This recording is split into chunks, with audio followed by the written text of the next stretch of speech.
Assalamu'alaikum warahmatullahi wabarakatuh. Hello everyone, how are you doing today? Well, I really hope that your day is going well, given heart and spirit to be excited joining the class today.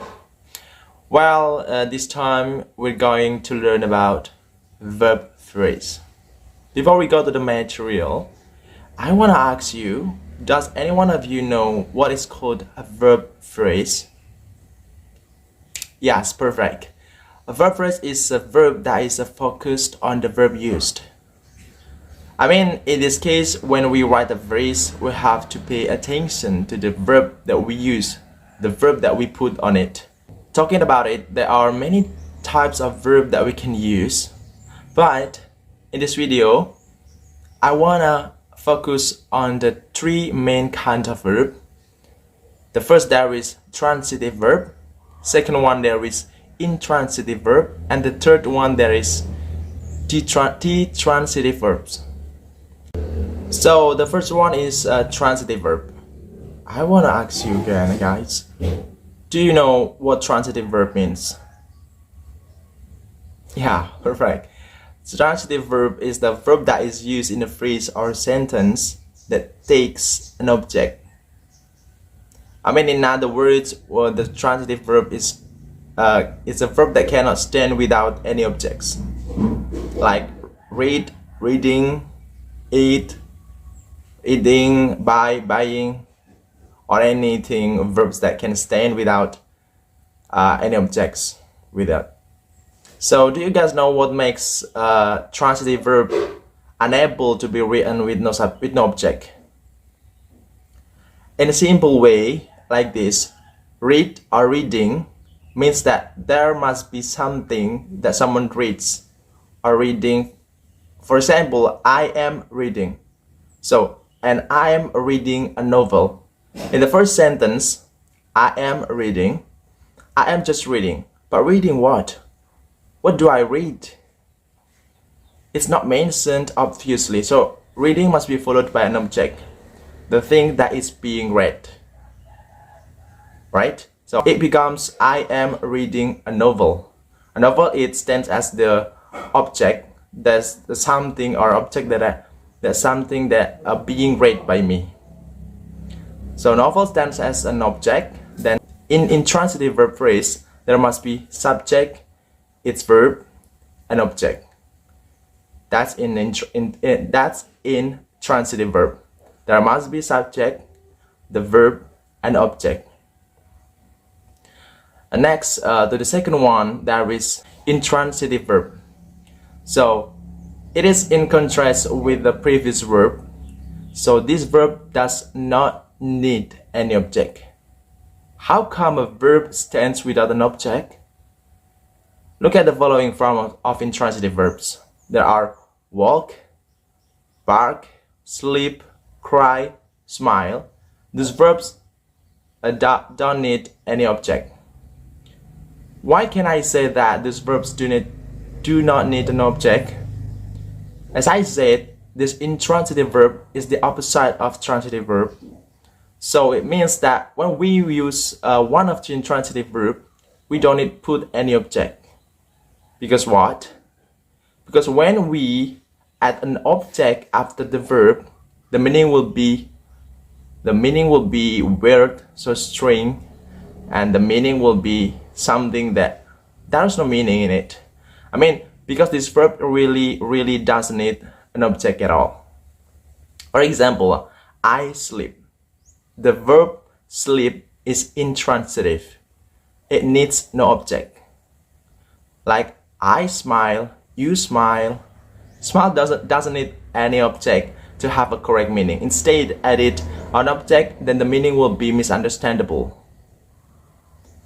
Like I smile you, you smile me. What's that? Right? So the correct is I smile, you smile, she smiles, they smile. I sleep, they sleep, they walk, I walk. It doesn't need any object. For detail, this phrase only consists of subject and predicate. That is, predicate consists of a verb without object. Take a look of this sentence, like I walk on the street. I here stands as the subject, and walk on the street stands as predicate. The predicate walk is the verb. On the street is the adverb of place. I walk on the street. There is no object. On the street is stands as adverb of place. Alright? So it is intransitive verb. Next, move to the last one on number 3. There is the transitive verb. So which is this verb is used when it needs two objects in a sentence, both direct object and indirect object. Then how to form the sentence with two objects? I mean, how then to form the sentence with two objects? Look, I gave the book to him, or I gave him the book. Distinguish these two sentences. In a sentence, there are two objects. They are the book and him. I gave the book to him, which is the direct object, and which is the one is indirect object. I mean, direct object is an object is taken directly by the verb. So meanwhile, indirect object is who or what the object or the direct object goes to. Like example, I gave the book to him. The book here as direct object. It means what is given. It is the book, right? Then to whom the book is given. It is the indirect object, which is him. The book to him. I gave the book to him. The book is direct object. The object that is done by the verb gave, and to whom the direct object the book is given is to him as the indirect object. And if we write I gave him the book, it's also correct. So because there are two ways to form the transitive verb, considering with the placement of direct and indirect object, I gave the book to him. This is written with the direct object put first, then indirect object. When we put direct object earlier, we need to add preposition to before the indirect object. I gave the book to him. The book direct object and the him is indirect object. So before the indirect object, there must be preposition to. Or we can put indirect object first, then the direct object. But we don't need to add anything preposition before the direct object. Like I gave him the book. I gave him the book. I as the subject, gave as the verb, him as the indirect object, and the book as the direct object. We don't need to put any preposition in the sentence. If we put the indirect object first, then followed by direct object.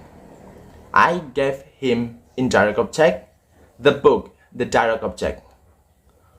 Alright, so as always, in a sentence must have subject and predicate.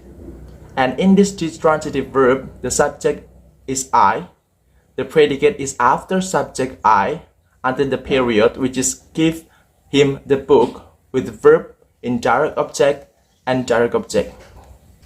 So guys, that was all about verb phrase. Glad to see you today. Hopefully it will be helpful for you.